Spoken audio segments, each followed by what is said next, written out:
Okay, where do we begin? So, I have just returned from one of my craziest live performances of all time.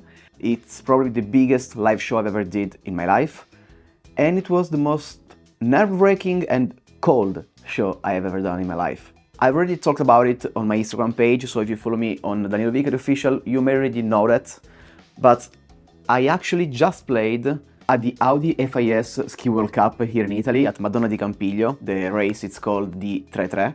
What can I say? It was brutal. Before going any further, let me answer to your question. Yes, there is a live video of this performance because it was actually broadcasted on TV, and we're going to watch that performance together. I wanted to make this video because as a guitarist, I would be super curious to know what it's like to play in those kind of situations, what it's like to perform at those temperatures, and what you gotta do to prepare yourself to play live on TV and everything. What gear you used, what guitar you used. I mean, as a guitarist, I would be very curious to see what it's like. So this is why I'm making this video. Let's start from the very beginning. How did I end up here? You know, World Cup ski event, me alone playing guitar, no bands or anything. So basically, I got an email last year in June from this guy called Giacomo, who was super friendly, by the way, from the committee of this race. And he was like, hey Danilo, I watch your videos, I know who you are. Would you like to join us for the World Ski Cup event at Madonna Di Campiglio? And I was like, okay, sure, thanks. I mean, I'm not sure what I have to do with that because I play guitar. I mean, I used to ski before my knee injury, but I do not ski anymore, so what do you want me to do? And they were like, don't worry about it, just let me know if you're up to it. Okay. Then a month goes by and I got this call back and it was like, hey Danilo, how do you feel about playing something and the national anthem before the race? And I was like, wait, what? You want me to do what now? And I was like, yeah, you should play, you know, some of your rock medley solos that you usually do on YouTube, and then end up with the Italian national anthem before the race, you know, on the actual ski slope where they race. I mean, sure, of course I want to do that, okay? It's great, yeah, let's do that.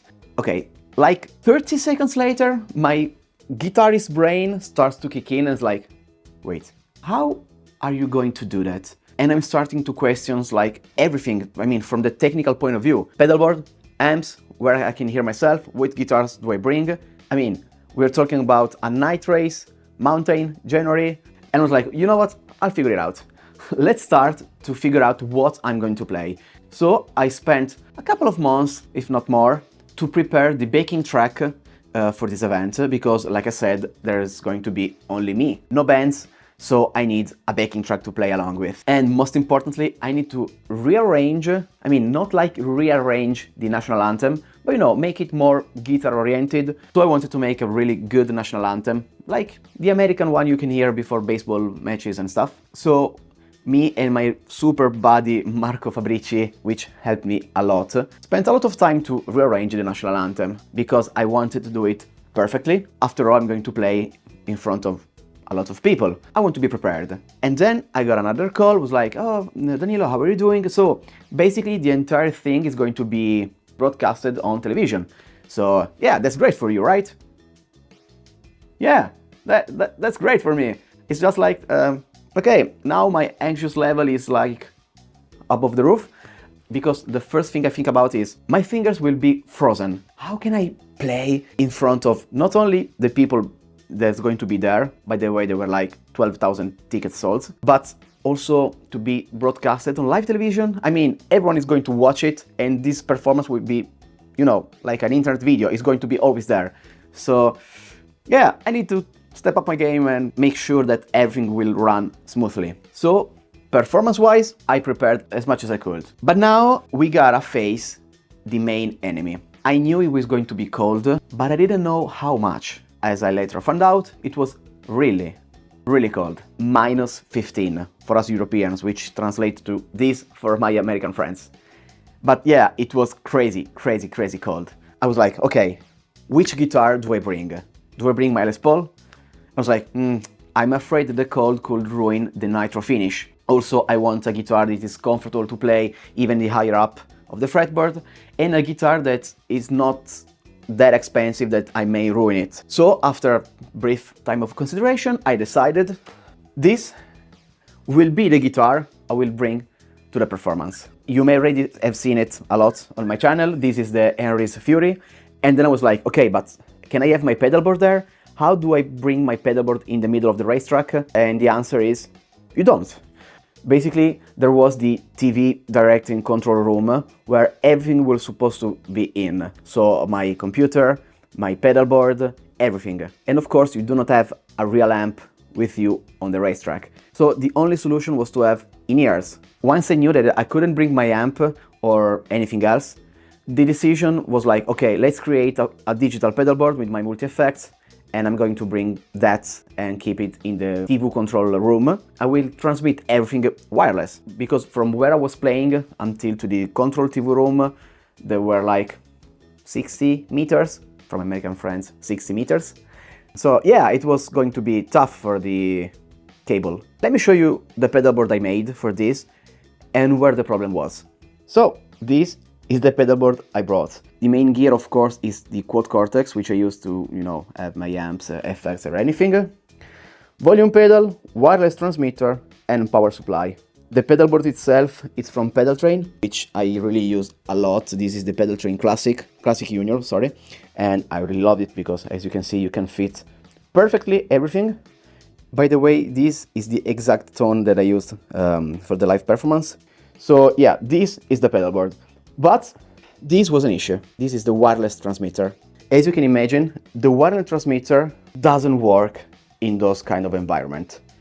I mean, I could have imagined, but I didn't know for sure. Basically, the majority of the guitar transmitters we use for live gigs and everything, the ones that runs at 2.4 gigahertz, they do not hold up in those kind of situations. One is because you are too far away from the receiver, and two, because there are so many cameras that are transmitting over Wi-Fi and everything, for the live broadcast TV, that your signal is too weak, so it gets lost. This is useless. Same thing for my wireless in-ear system. You can imagine my surprise when I went there for the sound check and none of that worked. So I was like, that's an issue. Luckily, the guys from the local TV and everything, they had their own wireless transmitter and everything, so we used their wireless system. So that crisis was averted. But like I said, I knew there was going to be challenges, but not as much as I encountered. First things first, when you're going to play at a really, really low temperature, the guitar will just not stay in tune. So imagine me walking up to the racetrack for the sound check, hitting my very first chord, and all you can hear was that. So it's like, weird, the guitar is out of tune. Maybe it's the cold.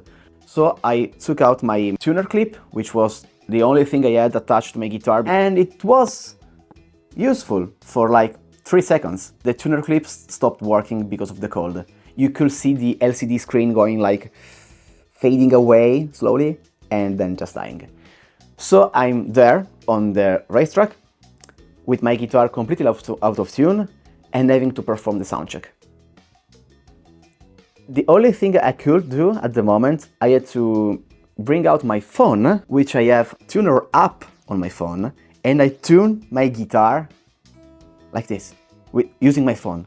On that kind of stage, on that kind of event, I was tuning my guitar with a phone. But it was the only thing that was actually working at those kind of temperatures. Yeah. So I tuned the guitar. I was like, okay, now it's ready. Hitting the chord. And this is the exactly sound I heard. I was like, oh man, this is not going good. You could technically have the guitar completely set it up over again, but there was no time because it was like 3 hours before the show, and we are in the middle of the mountains. It's not like you can find any luthiers that can do those kind of jobs. I looked at the guitar, and instead of being like this, the guitar was like this. It completely curved. So you can imagine the action, how pleasant it was. Basically, the guitar was like this high here for the action, and it was going all the way like this. Yeah, ideal, right? Only solution I came up with was to leave the guitar on a balcony, outside of its case and everything, in the cold. I was like, okay, let's just hope the wood will, stop curving. Once it has reached its curvature, maybe it will stay there. Yes, the action will be terrible, but at least the guitar will be in tune. That's the most important part. So that's exactly what I did. I went back, the guitar was still there. The strings, most importantly, were all attached to the guitar, which is great because none of them have snapped yet. No, I'm kidding. No strings were snapped that day. And I was like, okay, we can do this. The time of the performance actually arrived. Like I said, it was minus 15 degrees. The first real issue were my fingers, because at those temperatures, you're like completely frozen.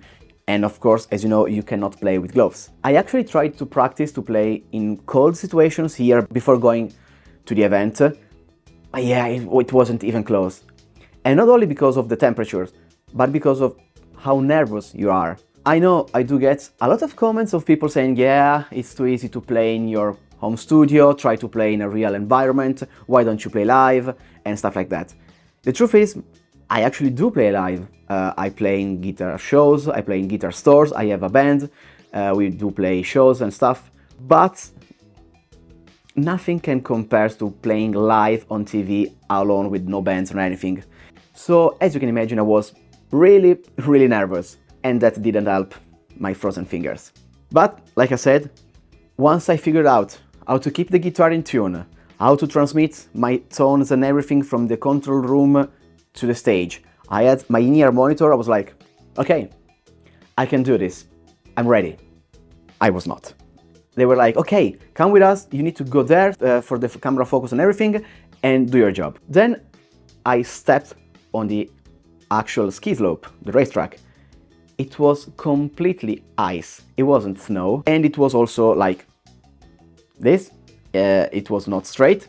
So imagine that just being able to reach the point without falling, without slipping, and stay there, like, balancing myself without falling on live TV, which would be very hilarious. I would also need to perform. So my first thought was like, okay, do not fall. And then I was like, okay, I think I have my balance.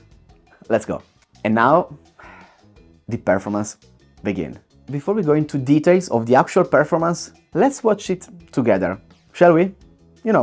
For fun, let's just watch the entire performance. Mancano poco meno di 25 minuti alla partenza della seconda manche e vi regaliamo un'altra eccezionale performance di Danilo Vicari, questo rock chitarrista con una chitarra strepitosa.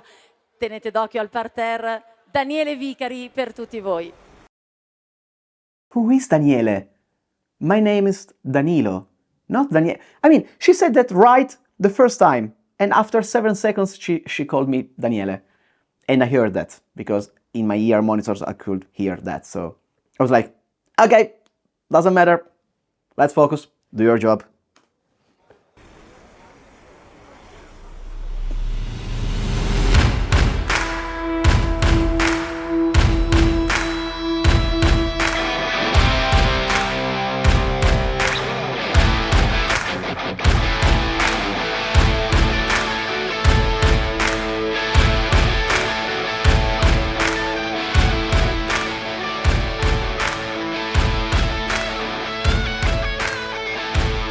Here, my fingers were starting to froze really bad.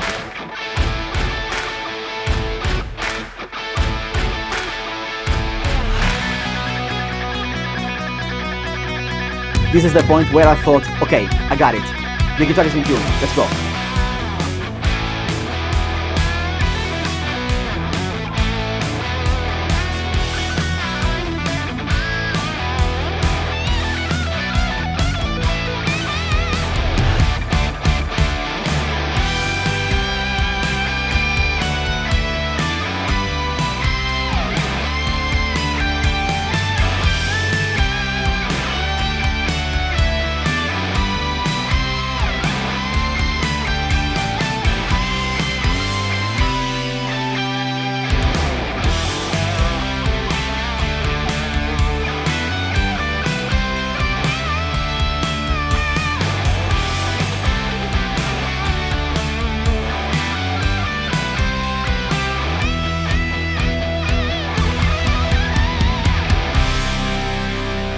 now, the national anthem.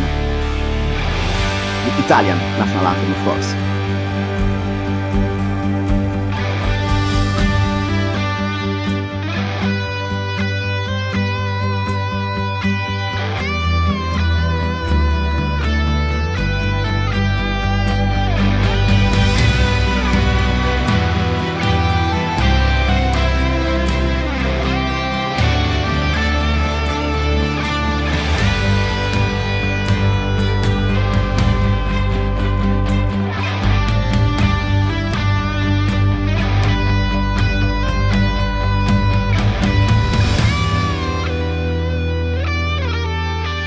Yep, that just happened. We'll talk about it later.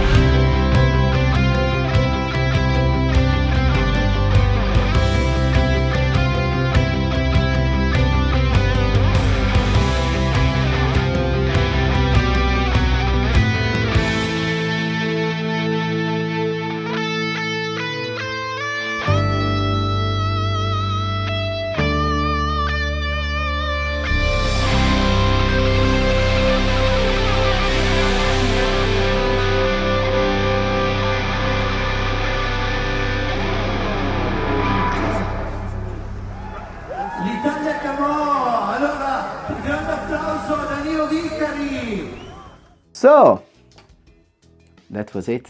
You have no idea how I felt just after I finished my last note, because it was like, whew, I'm so relieved it's over. I mean, I'm sad this is over because this was the coolest thing I have ever done live. And I mean, you don't get to do that every single day, you know, to play live the national anthem for a World Ski Cup event and in the middle of the ski slope racetrack. So I was like, wow, what have I just done? And then I thought, what have I just done? What happened there during the national anthem? Until that point I was thinking, this is going good, keep focused, do not make any mistakes. I know, we're human, we make mistakes, right? But I didn't want to make any. Unfortunately, at the end of the performance, two things were starting to happen. My fingers were like, you have no idea how frozen they were. I couldn't even make them move. It was like super difficult, you know, to play any notes. Not only that, because the strings were incredibly cold, my hands were as well, but not as much as the strings. So the condensation effect will start happening, which means the strings were completely wet. It was like I could feel like water on the strings. It was really bad. So that mistake happened. We can hear it again, of course.